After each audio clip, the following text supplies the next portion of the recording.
നമസ്കാരം. രാവിലെ കമ്പനിയിലോട്ട് പോകുന്ന ഒരു തിരക്കിൽ ഇങ്ങനെ കമ്പനി ഏകദേശം എത്താറായി. പക്ഷെ ഒരു 10-15 മിനിറ്റ് നേരത്തെയാണ്. നാം ഇങ്ങനെ ആലോചിച്ചുകൊണ്ടിരുന്ന ചില അനുഭവങ്ങൾ, ജീവിതാനുഭവങ്ങൾ പങ്കുവെക്കാം, ഒരു വീഡിയോ ആക്കാമെന്ന് വിചാരിച്ച്. കാര്യം പ്രവാസ ജീവിതത്തിൽ ഏകദേശം 10-15 വർഷത്തോളമായി, 14 വർഷത്തോളമായി.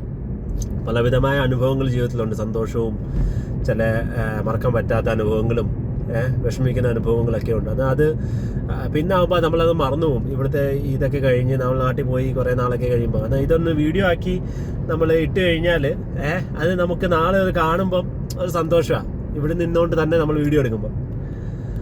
അങ്ങനെ ഞാൻ പറഞ്ഞു വന്നത്, ഞാൻ പ്രവാസ ജീവിതത്തിൽ ഏകദേശം 14 വർഷത്തോളമായി. 14 വർഷമായിട്ട് ഞാൻ സ്ഥിരമായിട്ട് യാത്ര ചെയ്യുന്നത്, നാട്ടിൽ പോകുന്നത് ഒരു 75-80% എയർ ഇന്ത്യ എക്സ്പ്രസ്സിലാണ്. എയർ ഇന്ത്യ എക്സ്പ്രസ്സിൽ യാത്ര ചെയ്യുമ്പം ഞാൻ മിക്കവാറും എടുക്കാറുള്ളത് നമ്മുടെ പൈലറ്റ് ഇരിക്കുന്നതിൻ്റെ ക്യാബിൻ്റെ തൊട്ട് ബാക്കിലെ സീറ്റ്, ആദ്യത്തെ സീറ്റ്. ആ സീറ്റ് ഞാൻ മിക്കവാറും എടുക്കാറുള്ളൂ. കാര്യം ആദ്യമൊക്കെ ഞാൻ എടുക്കുന്നത് അതിൻ്റെ ഉള്ളൊക്കെ ഒന്ന് കാണാം, എപ്പോഴെങ്കിലൊക്കെ തുറക്കുമ്പോഴേ കാണാം എന്നൊക്കെയുള്ള ഉദ്ദേശത്തിലായിരുന്നു. പിന്നെ അത് ശീലമല്ല, അതൊരു നിർബന്ധവും കൂടായി, ആവശ്യം കൂടായി. അങ്ങനെ ഞാൻ പറഞ്ഞു വന്നത്, അങ്ങനെ ഞാൻ സീറ്റ് എടുക്കുമായിരുന്നു. സീറ്റ് എടുത്ത് മിക്കവാറും പൈലറ്റ് അവിടുന്ന് ഇറങ്ങുമ്പോൾ നമ്മൾ കാണാറുണ്ട് അതേ ഫ്ലൈറ്റ്, അതേ ക്യാബിൻ ക്രൂ, അതേ പൈലറ്റ്, ഒരേ ഫ്ലൈറ്റ്. അങ്ങനെ പലപ്പോഴായപ്പോഴത്തേക്ക് ഇവരൊക്കെ ആയിട്ട് പരിചയമായി. അങ്ങനെ ഒരു വട്ടം ഈ പൈലറ്റ് പുറത്തിറങ്ങിയപ്പം ഞാൻ അവിടെ ഇരുന്ന് നമ്മുടെ അരിയുണ്ട കഴിച്ചുകൊണ്ടിരിക്കുകയാണ്. ഞാൻ കഴിക്കണമെന്ന് ചോദിച്ചപ്പോൾ ആൾക്കാർക്ക് സന്തോഷം. വീട്ടിനോട്ട് വന്നതല്ലേ, നാട്ടിൽ നിന്ന് ഇങ്ങോട്ട് തിരിച്ചു വരുക റിയാദിലേക്ക്, കഴിക്കാം എന്ന് പറഞ്ഞ് അങ്ങനെ ആൾക്കൊരെണ്ണം കൊടുത്തു. ആളതും കഴിച്ചുകൊണ്ട് അകത്തോട്ട് കയറിപ്പോയി. കുറച്ച് കഴിഞ്ഞപ്പോൾ എൻ്റെ അടുത്ത് പറഞ്ഞു അകത്തോട്ട് കയറുന്നോന്ന് ചോദിച്ചു, ക്യാബിൻ്റെ ഉള്ളിലോട്ട്. സന്തോഷം, നമ്മൾ ആഗ്രഹിച്ച ഒരു കാര്യമല്ലേ, എല്ലാവരുടെയും ഒരു ആഗ്രഹം. അങ്ങനെ ഞാൻ പറഞ്ഞു ഓക്കെ, എനിക്ക് താല്പര്യമുണ്ടെന്ന് പറഞ്ഞു. അങ്ങനെ അകത്തോട്ട് കയറി. അത് കഴിയുമ്പോൾ എൻ്റെ തൊട്ടിപ്പുറത്തെ സീറ്റിലെ ക്യാബിൻ ക്രൂ അന്ന് ലീവിലായിരുന്നു, ആളില്ലായിരുന്നു അവിടെ. എന്തെന്ന് പറഞ്ഞ് അങ്ങോട്ട് കയറി ഇരുന്നോളാൻ പറഞ്ഞ് അവിടെ കയറിയിരുന്ന്. അന്ന് അവിടെ ഉണ്ട് ജോയിസ്റ്റിക്കും കാര്യങ്ങളൊക്കെ. വണ്ടി ഫ്ലൈറ്റ് ഓടിക്കുന്ന നമ്മുടെ ഇവിടുത്തെ പോലെ സ്റ്റിയറിംഗ് അല്ലല്ലോ, മറ്റേ സ്റ്റിക്കാണ്. ഞാൻ അതിൽ ഇങ്ങനെ പിടിച്ചുകൊണ്ടൊക്കെ ഇരുന്ന് ഓടിക്കുന്നു, താല്പര്യമുണ്ടോ എന്ന് ചോദിച്ചു. ഞാൻ പറഞ്ഞ എൻ്റെ പറഞ്ഞു അന്ന് ഇങ്ങനെ പിടിച്ചാൽ മതി, ഇങ്ങനെ മതി എന്നൊക്കെ പറഞ്ഞ് എനിക്ക് കുറച്ച് കൺട്രോൾ തന്നു. ഞാൻ അത് ഒരു 10-25 മിനിറ്റ് ഞാൻ അത് ഓടിച്ച്. സിമ്പിൾ പരിപാടിയാണ്. ഈ പറഞ്ഞത്തോണം വലിയ ടെൻഷൻ എടുക്കുന്ന പരിപാടിയൊന്നുമല്ല. നമ്മൾ ഈ നാട്ടിലെ നമ്മുടെ ഈ റോഡിൽ ഓടിച്ച് പയറ്റിയവർക്ക് അതൊക്കെ സിമ്പിളാണ്. പക്ഷെ നമുക്ക് അതിനൊരു അവസരം കിട്ടാത്തതുകൊണ്ടാണ്. കാരണം ഇവിടുത്തെ ട്രാഫിക്കോ ഈ ഗട്ടറോ സിസ്റ്റമോ പരിപാടിയൊന്നുമില്ല. അവിടെ എന്ന് പറഞ്ഞു കഴിഞ്ഞാൽ ഇതേപോലെ വണ്ടികളൊന്നും ഇല്ലല്ലോ. നമ്മൾ ഒറ്റ റൂട്ട്, റഡാറുണ്ട്, റഡാറിൻ്റെ ലൈനുണ്ട്. ആ ലൈനിൻ്റെ മേലിൽ കൂടെ അങ്ങ് പോയാൽ മതി. വേറെ പിന്നെ ഈ ഗട്ടറിൻ്റെ ഇഷ്യൂ എന്ന് പറഞ്ഞു കഴിഞ്ഞാൽ ഈ കാർമേറിൻ്റെ ഉള്ളിലോട്ട് കയറുമ്പോഴത്തേക്ക് ഒരു ചെറിയൊരു ഷിവറിങ് പോലെ വരും. അന്നാം ചെയ്യേണ്ടതെന്ന് ചെയ്ത് നല്ലപോലെ ടൈറ്റായിട്ട് അങ്ങ് പിടിച്ചാൽ മാത്രം മതി, വേറെ പരിപാടിയൊന്നുമില്ല. അങ്ങനെ എന്തായാലും അന്നത്തെ ദിവസം കുറച്ച് നേരം ഓടിച്ചു, സന്തോഷമായി, താങ്ക്സ് ഒക്കെ പറഞ്ഞ് പുറത്തിറങ്ങി. ആൾക്ക് ഞാൻ ഓടിക്കുന്ന കണ്ടപ്പോൾ ഒരു സന്തോഷമായി. അങ്ങനെ എന്തായി, പിറ്റേ പ്രാവശ്യം ഞാൻ ചെന്നപ്പോഴും ഇതേപോലെ എന്നെ വിളിച്ച് അകത്ത് കയറ്റി. കാര്യം എന്നെ കിട്ടിക്കഴിയുമ്പോഴത്തേക്ക്, എന്നെ കണ്ടു കഴിയുമ്പോഴത്തേക്ക് ആൾക്ക് വേറെ ആൾക്കാരെ ഏൽപ്പിക്കാൻ ഒക്കത്തില്ലല്ലോ. വേറെ അത് അങ്ങനെ കുറ്റമല്ലേ. നമ്മളായിട്ടൊരു പരിചയമായി, കുറച്ച് ആൾക്കൊരു സപ്പോർട്ടാവും. അയാൾ കണ്ടിന്യൂസ് ഇവിടുന്ന്, നമ്മൾ തന്നെ ഓർത്തോണം, ഇവിടുന്ന് റിയാദിൽ നിന്ന് അങ്ങോട്ട് തിരുവനന്തപുരത്തേക്കുള്ള ഫ്ലൈറ്റ്, ആ ഫ്ലൈറ്റ് തന്നെ തിരിച്ച് തിരുവനന്തപുരത്ത് നിന്ന് തിരിച്ചും വരും. എന്നാൽ ഏകദേശം ഒരു 10-12 മണിക്കൂർ കണ്ടിന്യൂസ് ഓടിക്കുന്ന ആളാണ്. അതിൻ്റെതായിട്ടുള്ള ക്ഷീണം എന്തായാലും കാണും, പറഞ്ഞിട്ട് കാര്യമില്ല. എന്നാൽ അതിനൊരു ചെറിയൊരു ആശ്വാസമാണ് നമ്മളെ പോലത്തെ ആരെങ്കിലുമൊക്കെ കിട്ടിക്കഴിഞ്ഞാൽ.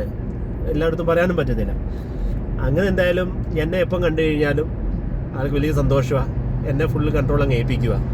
ആദ്യം പിന്നെ കുറച്ച് നേരമായിരുന്നു, പിന്നെ കണ്ടിന്യൂസ് അങ്ങ് കയറി പൊങ്ങി കഴിയുമ്പോൾ മുതൽ അങ്ങ്. കാര്യം പൊങ്ങുന്നേയും മറങ്ങുന്നതിനും ഞാൻ ഏൽക്കത്തില്ല, ഒരിക്കലും ഏൽക്കത്തില്ല. അത് ഇനി എത്ര നിർബന്ധിച്ചാലും ഞാൻ അത് ഏൽക്കത്തില്ല. കാര്യം അത് പല കാര്യങ്ങളുണ്ട്. ഒന്ന്, നമുക്ക് ഈ നിയമത്തെ ഒരു പേടിയുണ്ട്. നമ്മുടെ നാടല്ലല്ലോ.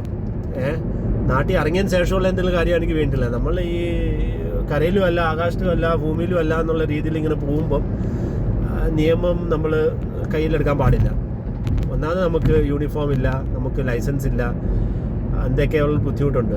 അതുകൊണ്ട് ഞാൻ എന്തായാലും അയാളടുത്ത് പറഞ്ഞു, എന്നെ പൊങ്ങുന്നതും ഇറങ്ങുന്നതും ലാൻഡിലോട്ട് ഇറങ്ങുന്നത് എന്നെ എൻ്റെ അടുത്ത് പറയരുത്, അത് ഞാൻ ഏൽക്കത്തില്ല, ബാക്കിയുള്ള കാര്യങ്ങൾ ഞാൻ നോക്കിക്കോളാം, എന്നെ പൊക്കി തന്നാൽ മാത്രം മതി, ഞാൻ പിന്നെ ഓടിച്ചോളാം എന്ന് പറഞ്ഞു. അങ്ങനെ ആളിൽ ആ ഒരു എഗ്രിമെൻറ്റിൽ എപ്പോൾ ഞാൻ കയറിയാലും അങ്ങനെ തന്നെയാണ് ചെയ്യാറുള്ളത്. അങ്ങനെ ഈ കഴിഞ്ഞ 2023 അവസാനം ഒരു അനുഭവം ഉണ്ടായി.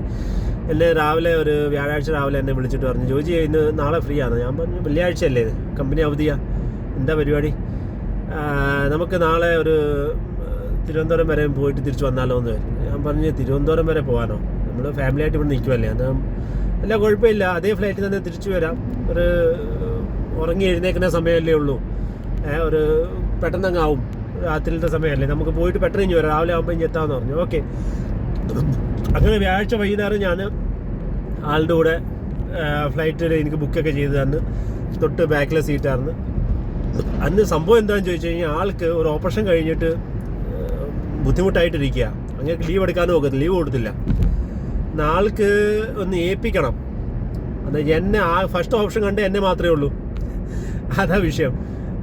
അത് അങ്ങനെ പിന്നെ എന്നെ ഏൽപ്പിച്ച് ഇവിടുന്ന് ഫ്ലൈറ്റ് ഞാൻ കണ്ടിന്യൂസ് ഇവിടുന്ന് പൊങ്ങി എന്നെ ഏൽപ്പിച്ച് തിരുവനന്തപുരത്ത് പോയി എത്തും വരെയും ഞാനാണ് ഓടിച്ചത്, ഏതാണ്ട് 4.5 മണിക്കൂറോളം. പിന്നെ അവിടെ ഇറക്കി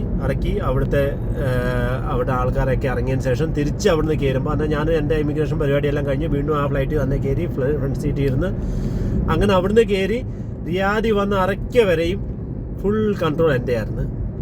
അയാളുടെ ജോലി എന്ന് പറഞ്ഞു കഴിഞ്ഞാൽ പൊക്കുക, പിന്നെ ഇവിടെ വന്ന് ലാൻഡ് ചെയ്യാൻ നേരത്ത് ലാൻഡ് ചെയ്യുക.